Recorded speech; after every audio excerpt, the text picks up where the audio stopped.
Nous fêtions nos 15 ans de mariage dans un restaurant de luxe. Quand je suis allé aux toilettes, un serveur m'a alerté. Monsieur, votre femme a mis une poudre dans votre vin. J'ai pensé que c'était fou, mais mon instinct m'a poussé à échanger les verres. Ce qui s'est passé ensuite m'a montré le vrai visage du démon. Si vous n'êtes pas encore abonné à la chaîne, cliquez sur le bouton d'abonnement et activez la cloche pour ne rater aucune de nos histoires. Votre soutien signifie tout pour nous. Si cette histoire vous semble intéressante, laissez-lui un like. J'aimerais aussi savoir de quelle ville vous venez. Laissez le nom de votre ville en commentaire.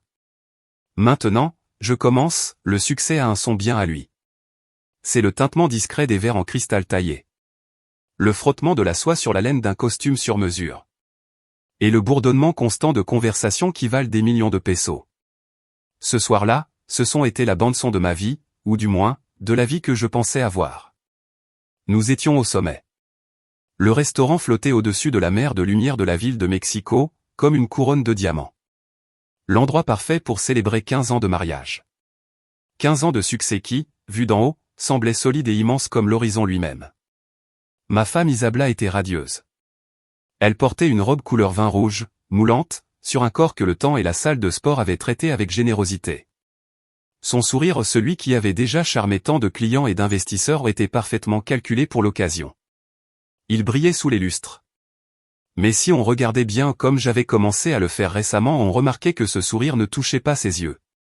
Ses yeux, deux beaux puis sombres, cachaient une agitation qui ne correspondait pas à la scène. « À nous, mon amour », dit-elle en levant son verre.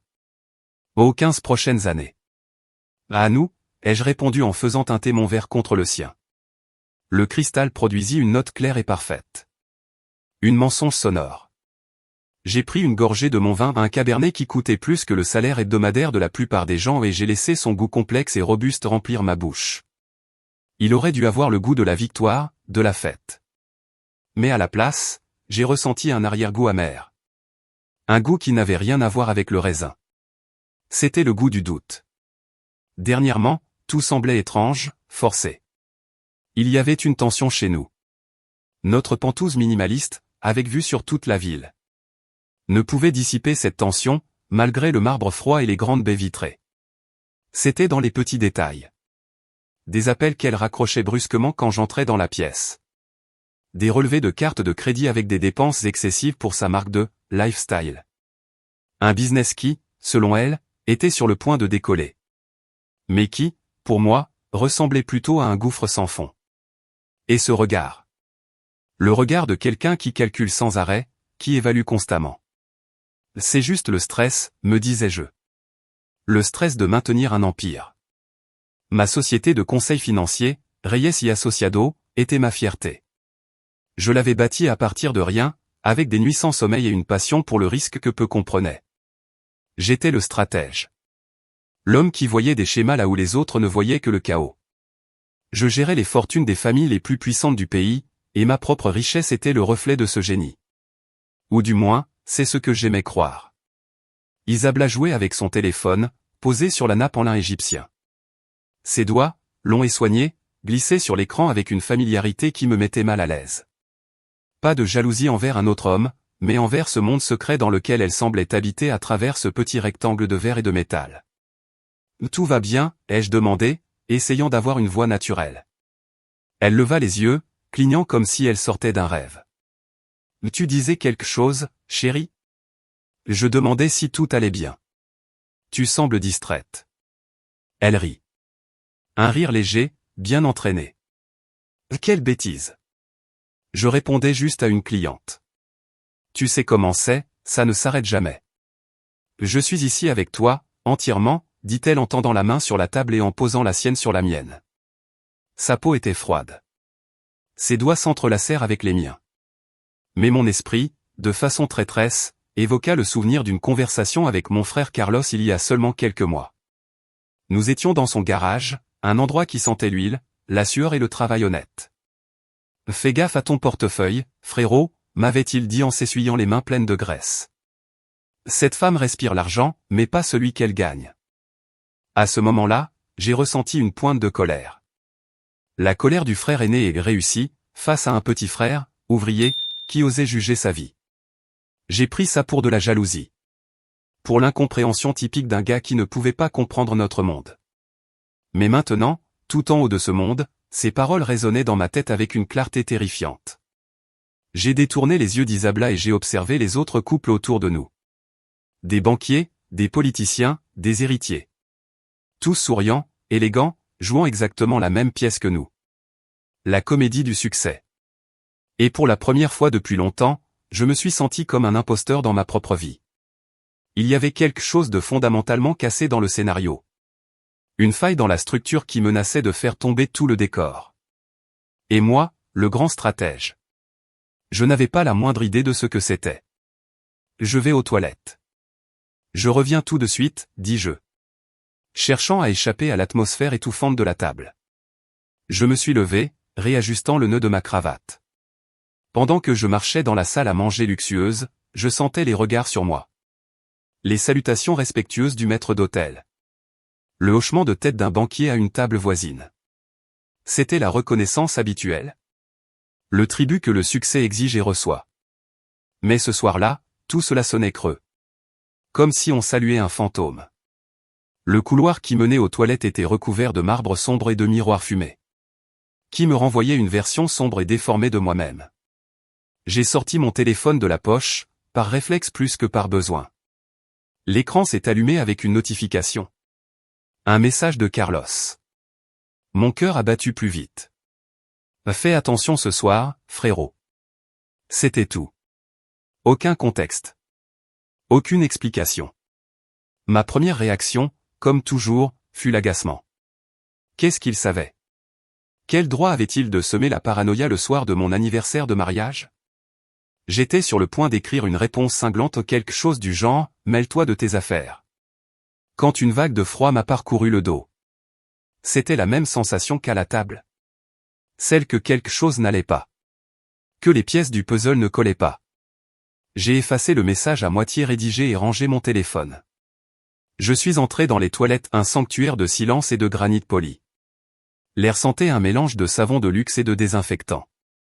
Je me suis approché du lavabo et j'ai ouvert le robinet, laissant l'eau froide couler sur mes mains. Je me suis regardé dans le miroir. L'homme qui me faisait face semblait fatigué. Plus vieux que ses 40 et quelques années. Il y avait des rides de tension autour de mes yeux. Que je ne me souvenais pas avoir vu avant. C'est à ce moment-là qu'un souvenir m'a frappé. Pas comme une vague douce, mais comme un coup de poing dans le ventre. Un souvenir d'il y a 2 ans. Un souvenir que j'avais enterré sous des couches de travail et de déni. Nous étions dans le Penthouse. Le soleil de l'après-midi traversait les vitres, illuminant la poussière dans l'air. Carlos se tenait au milieu du salon. Hors de place, avec ses bottes de travail et son jean usé, sur mon tapis perçant de designer. Il était venu me demander un petit prêt pour un outil dans son garage. Une broutille pour moi. Isabella n'était pas là, donc Carlos avait osé parler. Et dis-moi frérot, je veux pas m'en mêler mais, tu trouves pas qu'Isabella dépense un peu trop? L'autre jour, j'ai vu son Insta. Ce sac qu'elle porte, je suis allé voir le prix. Ça coûte ce que je gagne en 3 mois, Julien. En 3 mois. Moi, j'étais en train de lire des rapports sur mon ordinateur.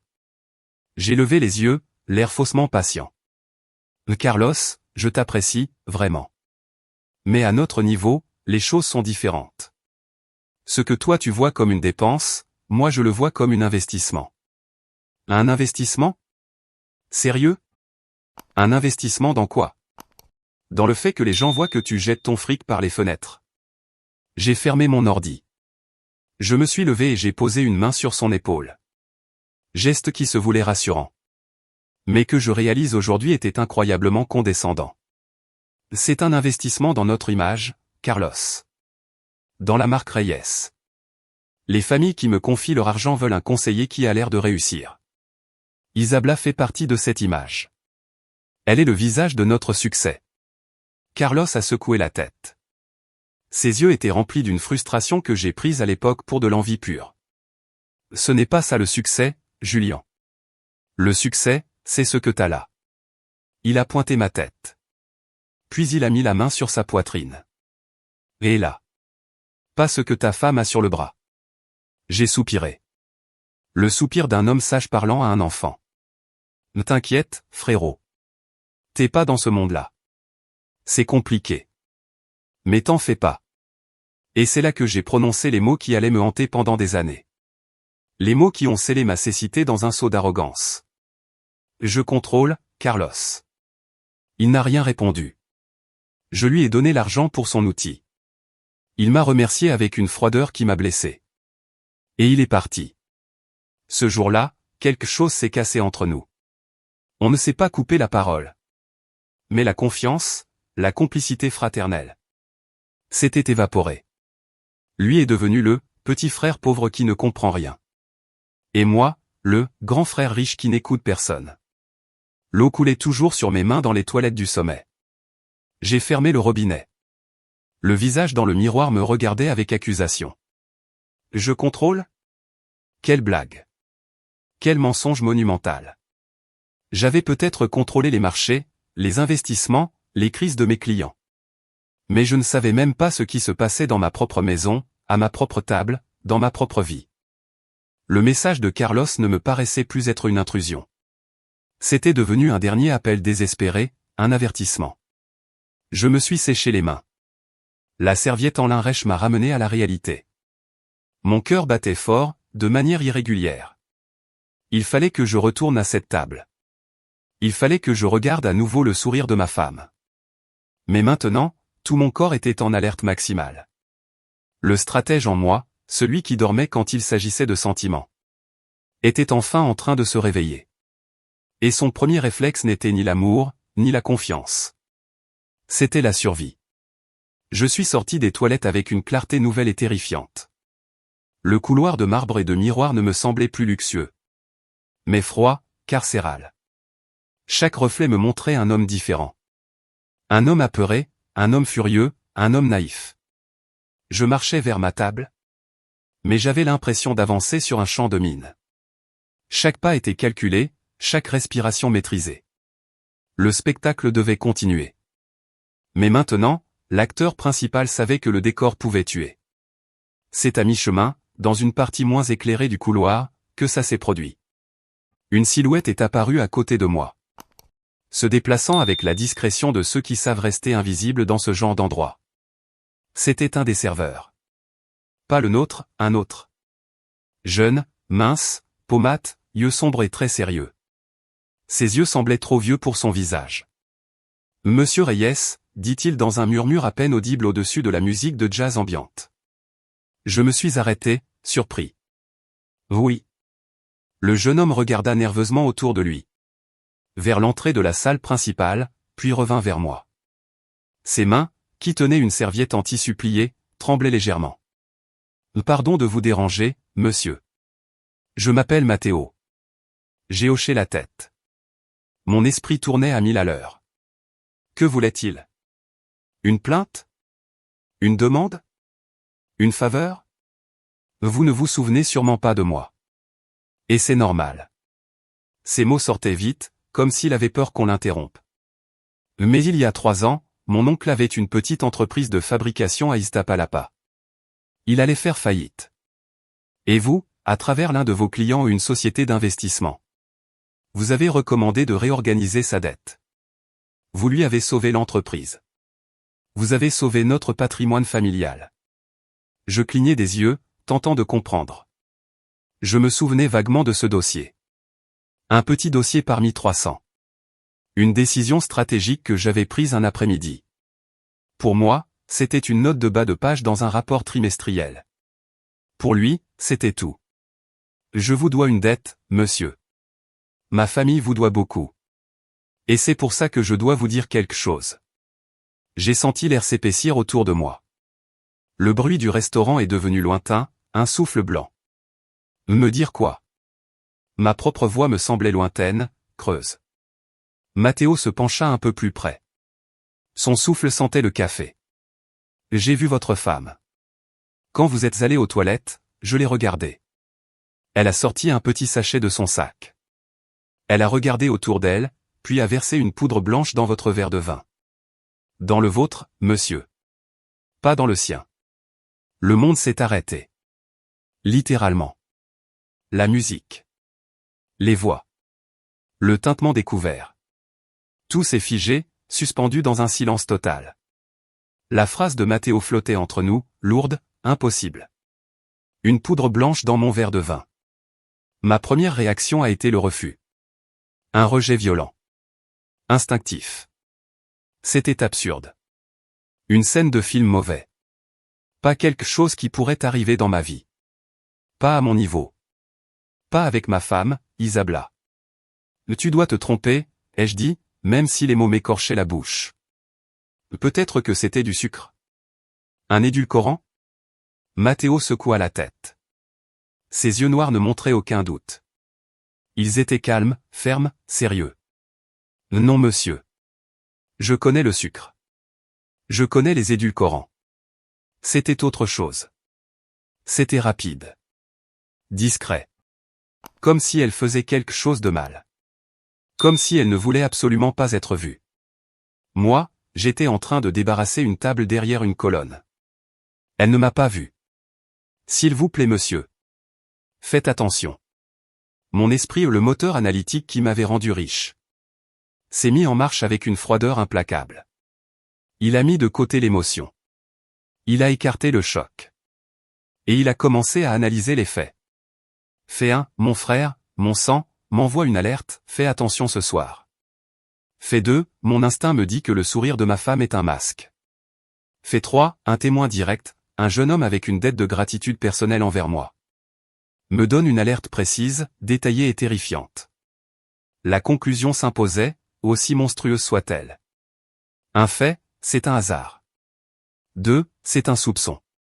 3, c'est un schéma. Ce n'était pas une coïncidence. C'était un complot. Et j'étais la cible. Je regardais Matteo. La peur était visible sur son visage. Mais aussi une détermination impressionnante. Il prenait un risque. Peut-être qu'il risquait son travail, ou pire. Juste pour avertir un inconnu qui, un jour, sans le savoir, lui avait fait un bien. Là, dans ses yeux, je vis ce que j'avais perdu dans mon monde de luxe. La décence, la loyauté, la reconnaissance. Merci, Matteo, dis-je. Ma voix était rauque. Je te dois plus que tu ne crois. Il hocha simplement la tête, fit un pas en arrière. Et retourna dans l'ombre du couloir, reprenant son rôle de silhouette invisible. Je suis resté seul, au milieu de ce couloir en marbre. Le choc était passé. Remplacé par un froid qui se propageait dans mes veines. Un froid fait de colère. Et d'une peur tellement profonde qu'elle me coupait le souffle. Le stratège s'était réveillé, oui. Mais cette fois, il ne faisait pas face à un marché instable ou à un concurrent agressif. Il faisait face à la femme qui partageait son lit. À la mère de ses futurs enfants. À celle en qui il avait confié la moitié de sa vie. Il fallait que je retourne à cette table. Il fallait que je m'assoie en face d'elle. Il fallait que je la regarde dans les yeux. Et que je souris. Il fallait que je boive dans ce verre. Ou au moins, que je lui fasse croire que je le ferais. La partie venait de changer. Ce n'était plus un dîner d'anniversaire. C'était un duel. Et je venais de découvrir que mon adversaire ne jouait pas pour gagner. Elle jouait pour tuer. Revenir à la table fut l'acte de maîtrise de soi le plus difficile de ma vie. Chaque pas me semblait lourd. Comme si je marchais au fond de l'océan. L'air du restaurant, autrefois rempli de luxe, me paraissait maintenant épais et empoisonné. J'ai mis sur mon visage un masque de normalité. Un petit sourire qui ne touchait pas mes yeux. Mais que j'espérais suffisant dans la lumière tamisée des chandeliers. Isabella me regarda en m'approchant. Tu as mis du temps, mon chéri. Tout va bien? Sa voix, habituellement douce et rassurante, me parut stridente dans mes oreilles. Chaque syllabe semblait recouverte d'un faux miel écœurant. Il y avait une note d'anxiété dans sa question. Une impatience à peine masquée que je n'aurais pas remarquée avant. Mais maintenant, c'était aussi évident qu'une alarme. Tout va bien, répondis-je en me rasseyant. Mon cœur frappait ma cage thoracique comme un animal enfermé. Il n'y avait que nous à la table. Mes yeux se posèrent sur elle. Sur les 2 verres de Cabernet. 2 rubis sombres et liquides, identiques à l'œil nu. Mais séparés désormais par un abîme mortel. L'un contenait du vin. L'autre, selon l'avertissement de Matteo, contenait du vin et autre chose. Quelque chose destiné à moi. Je la regardais. Elle soutenait mon regard. Ses lèvres dessinant ce sourire bien rodé. Elle attendait. Elle attendait que je prenne le verre de droite. Et que je boive. L'image de sa main, de son petit sachet. De la poudre blanche tombant silencieusement dans le vin. Se grava dans mon esprit avec une clarté brutale. Il fallait que j'agisse. Paniquer était une option. Hurler et l'accuser en était une autre. Mais mon esprit, froid et analytique, les rejeta immédiatement. Si je me trompais. Si Mathéo s'était trompé. Je passerais pour un fou paranoïaque. Et si j'avais raison? La confronter là, maintenant. Lui donnerait l'occasion de nier, de créer une scène, de fuir. Non. Le stratège en moi voulait une preuve. Une preuve qu'elle boirait elle-même ce qu'elle m'avait réservé. C'est là qu'une idée surgit. Audacieuse. Terriblement risquée. Mais simple. J'ai poussé un petit soupir, comme de fatigue. Je me suis étiré sur ma chaise, geste détendu. Quelle journée, hein? Mais ce soir, c'est notre moment, dis-je. Ma voix plus ferme que je ne me sentais. Ma main se dirigea vers mon verre. Celui de droite. Les yeux d'Isabella suivirent mon mouvement.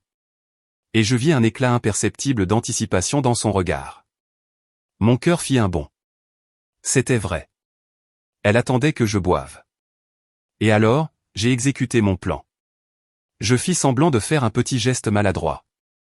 Au lieu de prendre le verre. Ma main le heurta légèrement. Faisant déborder un peu de vin sur la nappe. Ah mince, quel idiot, lançai-je avec une fausse frustration. J'ai sorti ma serviette. Excuse parfaite pour me pencher. Et pendant ces 2 ou 3 secondes de distraction. Pendant que je faisais mine de tamponner la nappe tachée de rouge. Mon autre main, dissimulée derrière mon torse. Se glissa lentement sur la table. Du bout des doigts. Je poussai son verre à elle, le verre de gauche vers moi.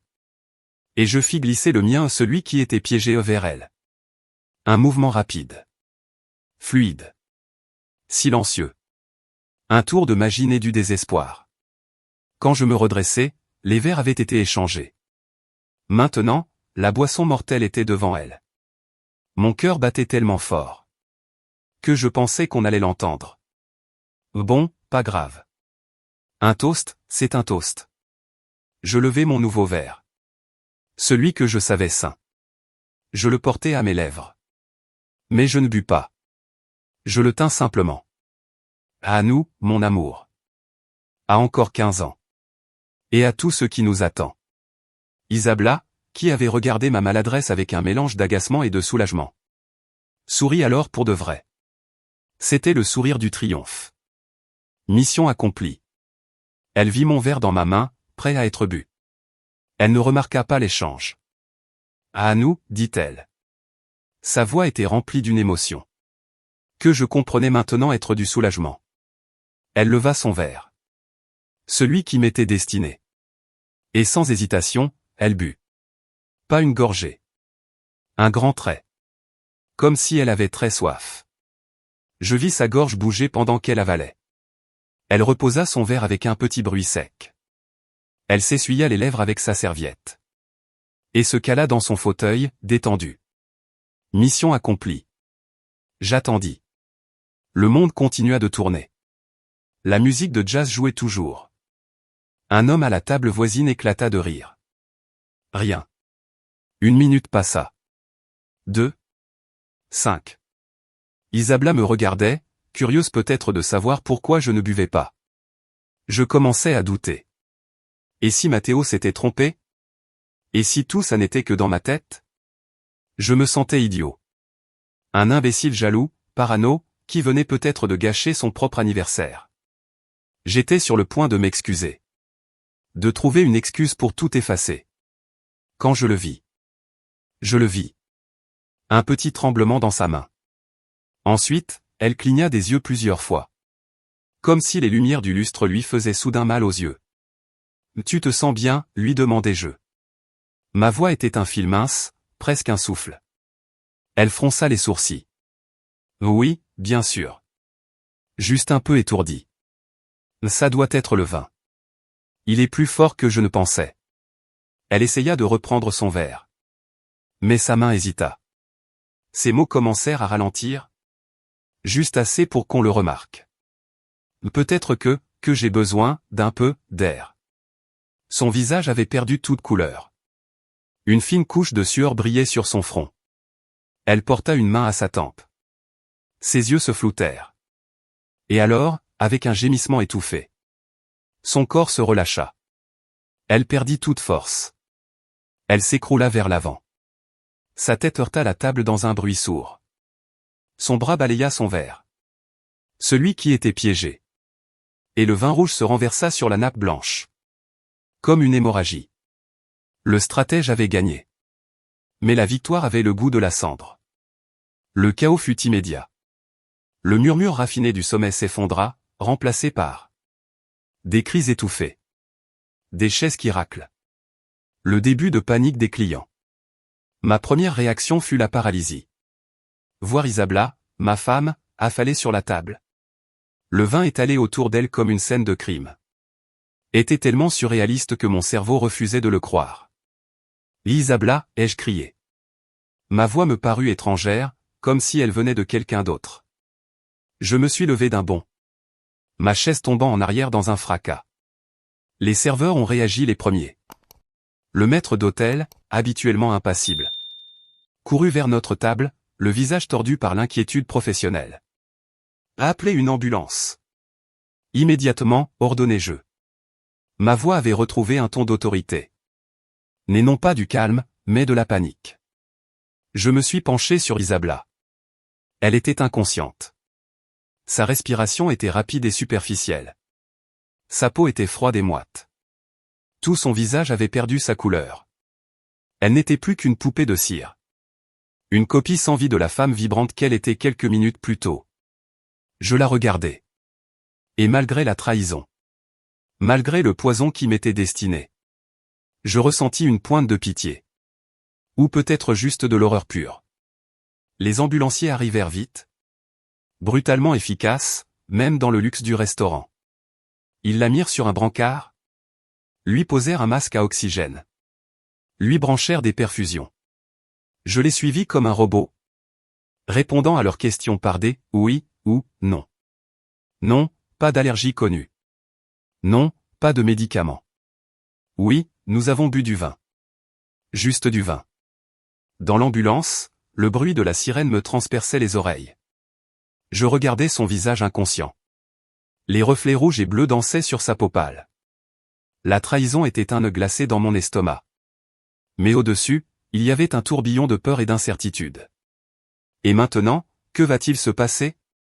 Que vais-je dire? L'hôpital était un labyrinthe de couloirs blancs. D'odeurs d'alcool médical. Et de lumière trop forte. On m'a fait asseoir dans une salle d'attente. Avec des chaises en plastique beige. Seul avec mes pensées. Et la tache de vin sur la manche de ma chemise. C'est là que j'ai appelé Carlos. Viens à l'hôpital Angeles. Maintenant, dis-je, sans autre explication. Qu'est-ce qui se passe? Tu vas bien, répondit-il, alarmé. Isabella s'est évanouie. On est aux urgences. Viens, s'il te plaît. Je n'avais pas besoin d'en dire plus. Je savais qu'il viendrait. Au milieu de tout ce chaos, mon frère était ma seule certitude. Carlos arriva 30 minutes plus tard, essoufflé, encore en tenue de travail. Son visage était marqué par l'inquiétude. « Qu'est-ce qui s'est passé, Julian ?» demanda-t-il en me prenant par les épaules. « Est-ce qu'elle va bien ?» Je secouai la tête, incapable de répondre tout de suite. Comment lui expliquer? Par où commencer? La poudre dans le vin? L'alerte du serveur? Le fait que j'avais vu ma femme essayer de me tuer? Elle est en soins intensifs, dis-je enfin. Les médecins ne savent pas encore ce qu'elle a pris. Ils pensent à une overdose, ou à un empoisonnement. Ils font des analyses. Carlos pâlit. Une overdose? Dit Isabella. Mais, tu crois qu'elle aurait pris quelque chose elle-même? Je le regardais. Là, dans ses yeux, il y avait encore la naïveté de quelqu'un qui ne savait pas. Quelqu'un qui croyait encore à une erreur, un accident. pas à une tentative de meurtre. Je pris une grande inspiration. Je me levai. Je marchai un peu dans le couloir, incapable de rester en place. Puis je me retournai vers lui. Carlos, elle a essayé de m'empoisonner. Elle a mis quelque chose dans mon verre. Un serveur l'a vu faire. Mais j'ai échangé les verres. C'est elle qui l'a bu. Carlos me fixa, sans comprendre. Puis ses yeux s'agrandirent d'horreur. Tu veux dire que c'est elle qui... Attends. Tu en es sûr? Tu en es certain? J'hochai lentement la tête. Oui. Et maintenant elle est entre la vie et la mort? À cause de ce qu'elle m'avait préparé. Carlos s'assit, choqué. Il passa ses mains sur son visage. Putain. Mais pourquoi? Pourquoi elle ferait ça? Je ne sais pas. Mais je vais le découvrir. Et je ne vais pas la pleurer. À ce moment-là, une femme entra dans la salle d'attente. Elle portait un tailleur sombre. Avait les cheveux attachés strictement. Et tenait un carnet dans une main. Elle montra son badge rapidement. L'inspectrice Rio. Brigade des crimes majeurs. Monsieur Reyes, je peux vous parler? Carlos se leva d'un bond. Attendez, est-ce qu'il est accusé de quelque chose? Pas du tout. Nous menons une enquête de routine. Mais les médecins nous ont alertés. La situation est suspecte. Je hochai la tête. Je vais vous dire tout ce que je sais. On m'amena dans une petite salle. Rio prit place en face de moi. Elle sortit un stylo. Monsieur Reyes, votre épouse a été admise pour ce qui semble être une intoxication volontaire ou involontaire. Pouvez-vous me raconter en détail ce qui s'est passé ce soir? Depuis votre arrivée au restaurant? Je pris une inspiration. C'était le moment. Le moment de tout raconter. Et je le fis. Chaque détail. Chaque regard. La poudre dans le vin. L'échange des verres. La chute d'Isabella. L'intervention du serveur Matteo. Je ne mis rien. Rio écrivait vite, sans m'interrompre. Elle ne montrait rien sur son visage. Mais je voyais que chaque mot comptait. Quand j'eus terminé, elle me regarda droit dans les yeux. Vous avez des ennemis, monsieur Reyes? Des associés mécontents? Une affaire en cours? Quelqu'un qui aurait pu manipuler votre épouse? Peut-être, oui. Je suis dans la finance. Je gère de grosses fortunes. Il y a toujours des gens qui veulent vous voir tomber. Mais... Isabella? Je n'aurais jamais cru. Personne ne croit jamais, dit-elle calmement. Puis elle rangea son carnet. Nous allons analyser le verre. Nous allons aussi parler à ce serveur, Matteo. Et bien sûr, à votre épouse, si elle se réveille. Et si elle ne se réveille pas? Rio me fixa, implacable. Alors, monsieur Reyes, ce ne sera plus une tentative. Ce sera un meurtre. 3 jours plus tard, Isabella était toujours inconsciente. Son visage, habituellement expressif, semblait figé. Comme une statue de porcelaine brisée. Les machines autour d'elle faisaient bip, bip, bip, rappelant que son corps était encore en vie. Mais son esprit, lui, était absent. Pendant ce temps, l'enquête avançait. L'inspectrice Rio était implacable. Elle interrogea Matteo, le serveur, qui confirma mot pour mot ce qu'il m'avait dit. Elle récupéra les caméras de sécurité du restaurant. Les images n'étaient pas claires. Mais on y voyait Isabella fouiller discrètement dans son sac. Et faire un geste furtif vers mon verre. Assez pour semer le doute. Pas assez pour accuser formellement. Mais le plus accablant fut le rapport du laboratoire. Le liquide restant dans le verre contenait du midazolam. Un sédatif puissant. Souvent utilisé pour provoquer la somnolence. Ou rendre quelqu'un incapable de se défendre. Pas mortel en petite dose, expliqua Rio. Mais mélangé à de l'alcool. Ça peut causer une perte de conscience immédiate. Et à haute dose. Ça peut provoquer un arrêt respiratoire. Elle me regarda froidement. Si vous aviez bu ce verre, monsieur Reyes, vous seriez probablement mort. Je fermai les yeux. Une part de moi le savait déjà. Mais l'entendre à voix haute. C'était comme recevoir le coup fatal. On a fouillé son sac à main, continua Rio. Le sachet plastique y était encore. Avec des traces de poudre. Et dans son téléphone, des messages effacés. Nous sommes en train de les récupérer. Carlos était avec moi quand elle me l'a annoncé. Il se leva brusquement. Filait 100 pas dans la pièce, furieux. Putain, Julian. Elle allait te tuer. Et elle aurait probablement tout hérité. Pas exactement, dis-je à voix basse. Il s'arrêta net. Quoi? Il y a 2 mois, j'ai commencé à douter d'elle. Pas pour un crime. Mais pour l'argent. Alors j'ai modifié mon testament. Et j'ai aussi déplacé certains comptes offshore. Si je mourais, elle n'aurait rien. Pas un peso. Tout irait à toi. Carlos me regarda, bouche bée. À moi? Mais pourquoi? Je haussai les épaules. Parce que tu es le seul à qui je fais encore confiance. Et je crois que... Je savais au fond de moi que quelque chose comme ça pouvait arriver. Il se passa une main sur le visage. Bordel, frérot. Je t'avais prévenu. Je sais. Et tu avais raison. Un jour plus tard, Isabella se réveilla. Elle était confuse. Désorientée. Ses yeux cherchaient un repère dans la pièce blanche. Quand elle me vit, elle cligna plusieurs fois. « Qu'est-ce qui s'est passé » murmura-t-elle. Je restai silencieux. Je voulais entendre ce qu'elle allait dire. Comment elle allait expliquer l'inexplicable. On était au restaurant. Et puis j'ai eu le vertige. Et je suis tombé, c'est ça? Tu m'as sauvé. Le mensonge coulait de sa bouche comme du poison. Elle ne savait pas ce que je savais. Pas encore.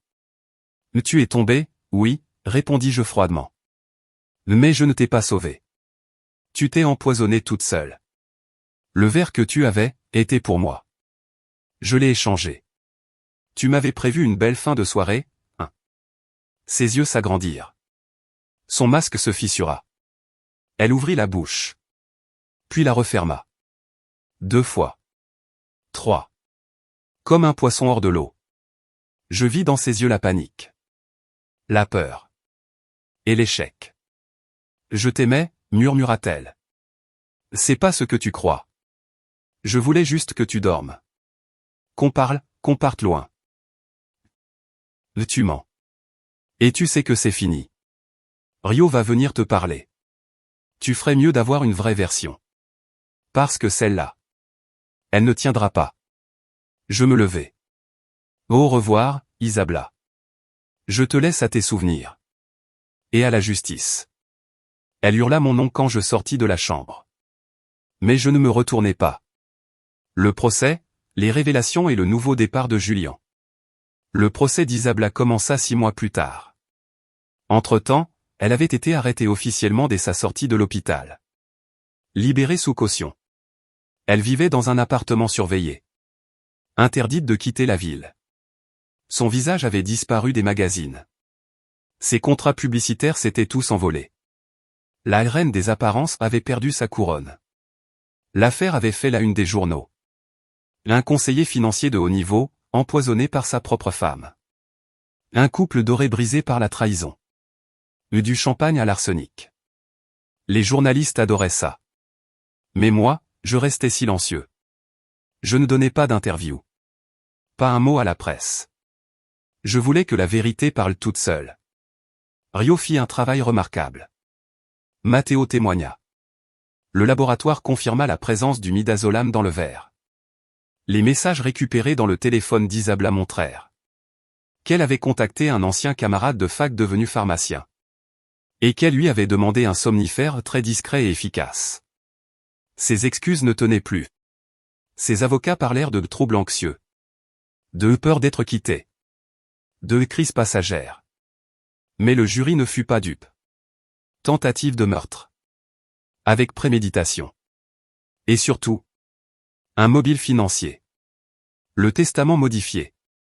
Les comptes transférés. Tout fut présenté. Le plan avait échoué. Mais le projet était clair. Elle fut condamnée à 18 ans de prison. Sans possibilité de libération avant 12 ans. Quand le verdict fut lu, Je n'ai ressenti ni joie, ni vengeance. Juste, le vide. Carlos posa une main sur mon épaule.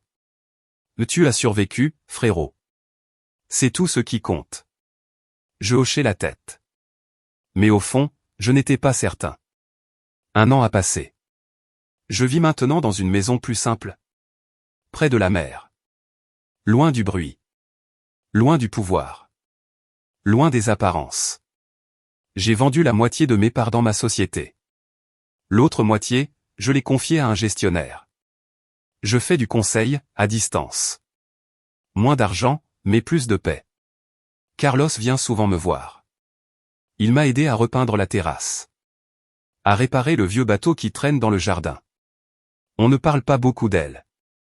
Parfois, son nom revient. Mais il disparaît vite. Emporté par le vent salé. Un soir, en regardant le coucher de soleil. Il m'a dit « Tu sais ce que je pense, Julien ? Le vrai poison, ce n'était pas dans le verre. C'était dans ta vie. Et maintenant, tu l'as enfin recraché. » J'ai souri. Pour la première fois depuis longtemps. Ce sourire était vrai.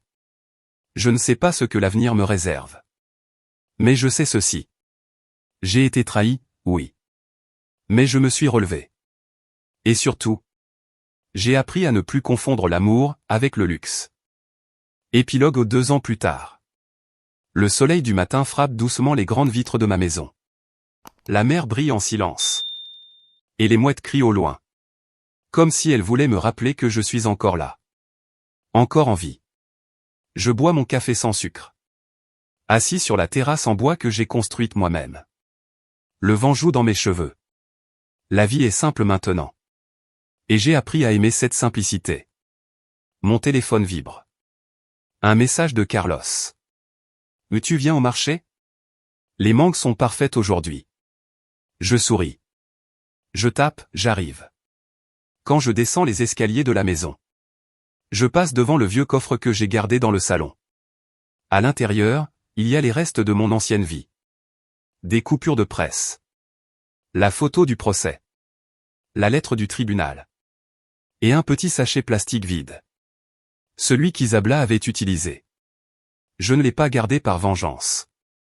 Mais pour me rappeler. Pour ne jamais oublier à quoi ressemble un poison déguisé en amour. Parfois, on croit qu'on aime quelqu'un. Alors qu'on est juste attaché à ce qu'on pensait que cette personne représentait. Le succès. La beauté. La reconnaissance. Mais tout ça. Ce sont des masques. Des illusions. Aujourd'hui, j'aime autrement. Je parle avec les gens du village. Je partage un verre avec des inconnus sans cravate. Je donne des conseils gratuitement à ceux qui veulent lancer leur affaire. Et surtout, je n'attends plus rien de personne. Je donne parce que je veux. Je vis parce que je choisis. Isabella est toujours en prison. Elle m'écrit parfois. Des lettres pleines de regrets. De tentatives d'explication. Je ne les ouvre pas. Je les brûle. Le passé est là pour être compris, pas revécu. Carlos m'a proposé de partir en road trip ensemble. 2 frères. 2 motos. Pas de destination fixe. Juste la route, et le vent. Je crois que je vais dire oui. Parce que pour la première fois depuis longtemps. Je n'ai plus peur de ce que demain apportera.